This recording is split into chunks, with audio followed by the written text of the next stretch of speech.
మహావిష్ణువు చూశాడు. ఏమేమి నా ఛాతి ఎందు తన్నినందుకు నాకేమీ బాధ లేదు కానీ నీ కాలేమన్నా నొప్పి చేస్తుందేమో స్వామి. నా శేషపాన మీద పవలించు స్వామి. అలాగని శేషతల్పం మీద బుద్ధమామను కూర్చోబెట్టాడు. లోకానికి దేవుడు మహావిష్ణువు ఆధారపడుతున్నారు. సౌశల్య లక్ష్మీదేవి ఏమేమి ఈ ముసలివారు బాధలు పడుతున్నాడా పిడిమిటి అని బాధపడిపోతుంది గోవిందా.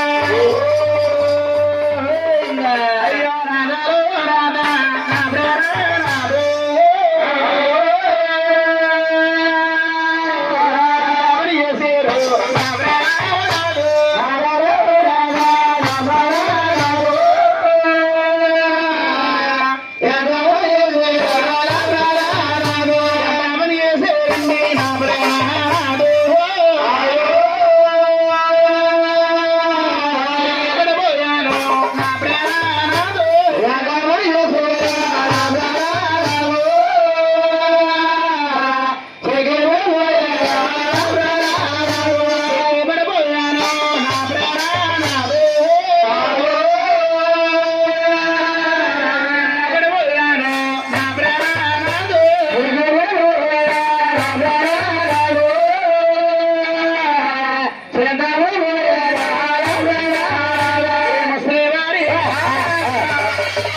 స్వామి.